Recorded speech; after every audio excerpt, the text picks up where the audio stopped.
Presiden Prabowo Subianto serius membawa Indonesia untuk masuk ke geng ekonomi Brazil, Rusia, India, Cina, dan Afrika Selatan yang dikenal dengan nama BRICS. Alasannya untuk menjaga prinsip gerakan non-blok yang dianut Indonesia.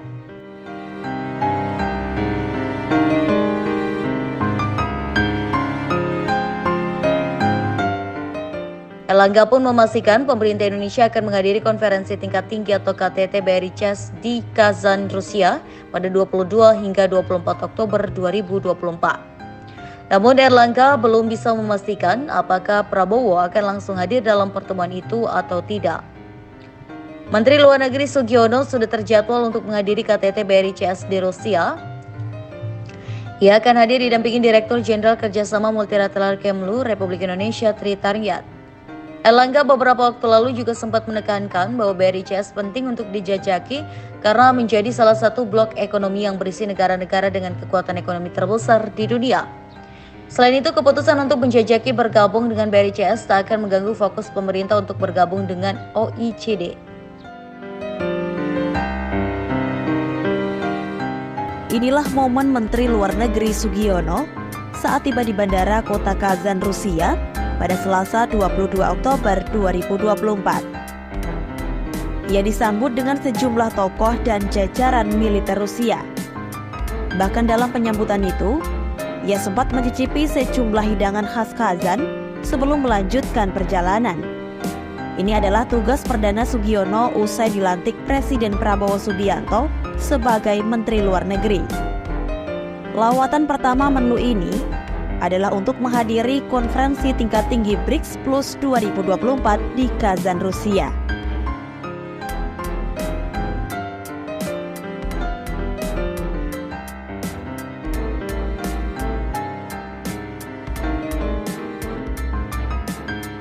Kehadiran Sugiono ini bertujuan untuk memperlihatkan komitmen Indonesia untuk terus berperan aktif dalam forum-forum internasional.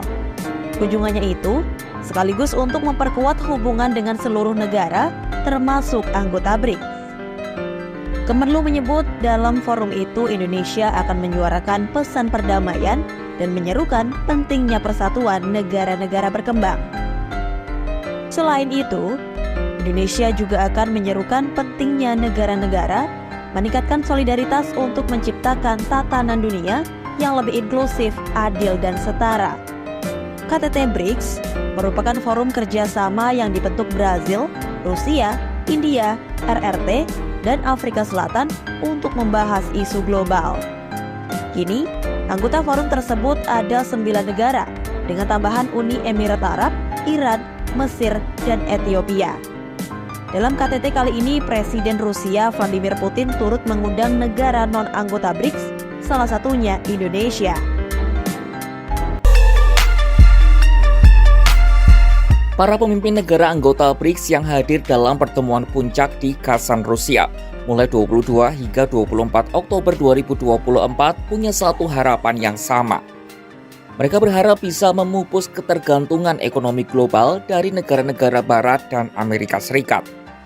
Bagi anggota-anggota BRICS, mereka adalah korban ketidakadilan dari hegemoni Barat dan Amerika yang semena-mena memberikan sanksi ekonomi.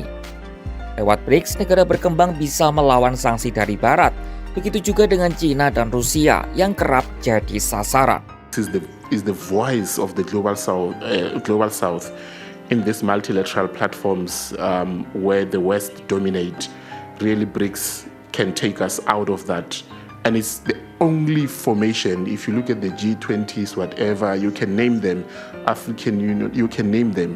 No other platform or association can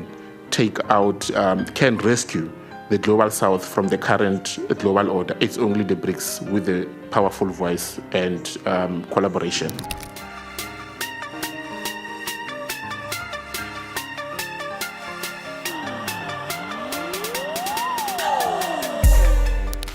Untuk konteks ekonomi global, perlahan anggota-anggota BRICS bisa memberikan pukulan terhadap Barat. Hal ini mengingat negara-negara anggota BRICS punya kekuatan ekonomi yang cukup mumpuni. Mengutip data dari China Daily, total nilai perdagangan intranegara anggota BRICS mencapai 20% dari perdagangan global.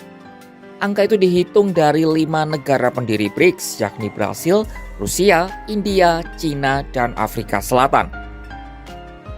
Apalagi kini BRICS melebarkan sayap setelah kedatangan 5 anggota yang baru bergabung pada 2023 lalu. Mereka adalah Arab Saudi, Uni Emirat Arab, Mesir, Iran, dan Ethiopia. Sejumlah negara juga sudah mengajukan keanggotaan, seperti Turki, Malaysia, dan Azerbaijan. Dengan tambahan 5 negara itu, plus sekitar 30 negara lain yang ingin bergabung, potensi nilai perdagangannya diperkirakan melebihi 50% dari perdagangan global. Seorang pakar investasi global, Jeff D. Opdik, mengatakan, BRICS mendorong dunia menuju realitas baru, yakni munculnya status quo dalam aspek ekonomi, sosial, dan moneter. Adanya realitas ini menjungkir balikan hal normal yang diterima dunia selama 1 abad terakhir dengan Amerika Serikat dan Barat sebagai poros. Seorang peneliti di Institut Eurasia Universitas Renmin China, Guan Xiaoyu, menjelaskan, BRICS bukanlah organisasi untuk melawan Barat atau menggulingkan tatanan global, melainkan untuk mereformasi sejumlah aspek yang dinilai tidak adil dan memberi kesempatan lebih banyak kepada negara berkembang. Dalam forum bisnis BRICS pada 17 hingga 18 Oktober 2024 lalu, Rusia sedang gencar mengerjakan sistem pembayaran alternatif baru. Selama ini banyak negara mengandalkan sistem pembayaran SWIFT yang digunakan dan dikendalikan oleh Barat. Hal ini penting terutama bagi Cina dan Rusia yang mendapat hambatan dari Barat soal ekonomi. Moskwa mengalami masalah dalam mengirim dan menerima dana perdagangan global imbas sanksi yang mereka terima akibat perang dengan Ukraina. Sementara Cina tengah menghadapi tarif biaya masuk tinggi untuk kendaraan listrik di sejumlah negara Eropa Barat dan Amerika Utara yang kerap dikaitkan dengan perang dagang. Sistem baru ini Rusia sebut sebagai BRICS Bridge dan akan dibangun dalam 1 tahun. Sistem ini memungkinkan negara-negara menyelesaikan transaksi lintas batas memakai pelantar digital yang dijalankan bank sentral masing-masing. Adapun proyek ini meminjam konsep dari M-Bridge yang dijalankan sebagian negara barat, yakni Bank for International Settlements atau BIS. Upaya lain adalah mendirikan bank pembangunan baru atau New Development Bank. Selain soal ekonomi, KTT BRICS juga membuka peluang kerjasama di bidang militer.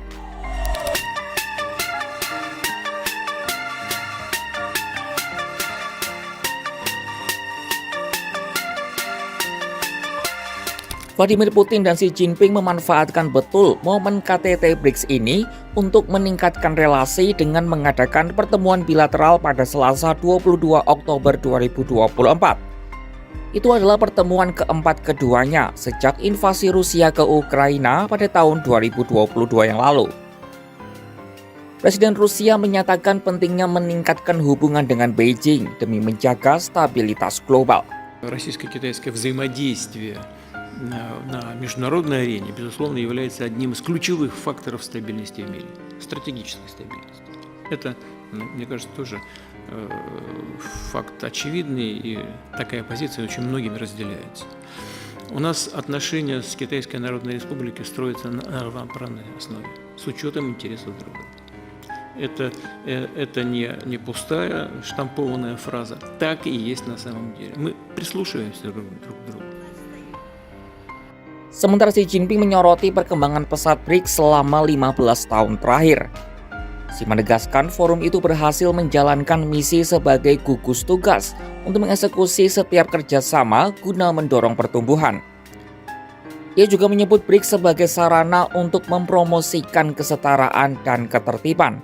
金砖合作机制是当今世界最重要的新兴市场国家和发展中国家团结合作平台，是推动实现平等有序的世界多极化、普惠包容的经济全球化的支柱力量。 Adapun tahun lalu Putin tidak menghadiri KTT BRICS di Afrika Selatan imbas surat perintah penangkapan yang dikeluarkan oleh Mahkamah Pidana Internasional. Lalu pada KTT ini selain dengan Xi Jinping, ex-agen intelijen Rusia itu total akan mengadakan 16 pertemuan bilateral lainnya. Rusia diyakini bertekad menunjukkan kepada Barat kalau mereka punya sekutu penting di pihaknya. Sejak kali pertama dibentuk, BRICS banyak diharapkan menjadi penyeimbang dominasi Barat, utamanya soal ekonomi. Dan di KTT BRICS 2024 ini, kelompok itu bersiap memasuki fase baru.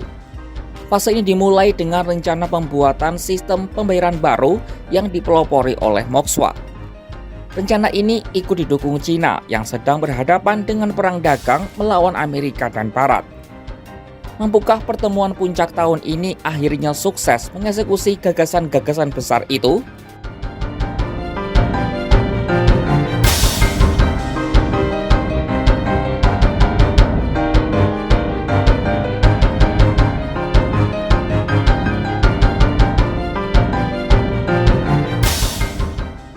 Dikutip dari situs BRI-CS, geng 5 negara itu menyumbang sekitar 27% dari PDB global dengan kekuatan populasi BRI-CS adalah 2,88 miliar atau sekitar 42% dari seluruh populasi global. Mulanya, BRI-CS dicetuskan oleh ekonom Jim O'Neill yang saat itu bekerja di Goldman Sachs Group (INC) pada 2001 untuk menarik perhatian terhadap tingkat pertumbuhan yang kuat di Brasil, Rusia, India, dan Cina. Hal tersebut bertujuan untuk memberikan pandangan optimis kepada para investor di tengah keraguan pasar setelah serangan teroris di Amerika Serikat pada tanggal 11 September 2001. 4 negara terkait akhirnya merealisasikan ide tersebut atas dasar kepentingan bersama. BRIC telah bekerja sama dalam berbagai forum seperti Organisasi Perdagangan Dunia atau WTO dan yakin bahwa peran mereka dalam dunia yang didominasi oleh AS akan lebih besar jika suara mereka digabungkan. Rapat pertama para Menlu BRI-CS digelar oleh Rusia di tengah-tengah sidang umum PBB pada tahun 2006, sedangkan pertemuan puncak yang melibatkan para pemimpinnya digelar pertama kali pada 2009. Adapun Afrika Selatan yang diundang untuk bergabung dalam kelompok tersebut pada akhir 2010. Prestasi nyata terbesar BRI-CS ada di bidang keuangan. Negara-negara tersebut telah sepakat untuk mengumpulkan senilai 100 miliar dolar yang bisa dipinjamkan kepada satu dengan yang lainnya selama keadaan darurat. Mereka juga mendirikan bank pembangunan baru yaitu lembaga yang terinspirasi oleh Bank Dunia dan telah menyetujui lebih dari 30 miliar US dollar pinjaman untuk berbagai proyek seperti infrastruktur air dan transportasi sejak mulai beroperasi pada tahun 2015. India dan Cina memiliki hubungan perdagangan yang lemah satu sama lain, sebagian karena persaingan politik dan perselisihan wilayah yang sengit. Adapun hambatan terbesar yang dihadapi oleh negara-negara tersebut antara lain adalah perbedaan kepentingan dalam isu-isu politik dan keamanan, termasuk hubungan dengan AS hingga serta sistem pemerintahan dan ideologi yang berbeda. Dari segi ekonomi, produk domestik bruto Cina ada lebih dari 2 kali lipat lebih besar daripada gabungan keempat anggota lain. Dari sisi teori, hal tersebut menunjukkan bahwa Cina memberikan pengaruh yang paling besar. Namun perlahan-lahan India telah melampaui Cina dalam tingkat populasi dan menjadi penyeimbang. Secara resmi, BRI-CS belum mendukung dorongan pembangunan besar-besaran Cina yang disebut inisiatif sabuk dan jalan. Sebagian karena India keberatan dengan proyek-proyek infrastruktur sabuk dan jalan di Pakistan, negara tetangga sekaligus saingan beratnya. Sekitar 19 negara telah menyatakan ketertarikannya, 13 diantaranya telah meminta untuk bergabung termasuk Arab Saudi dan Iran.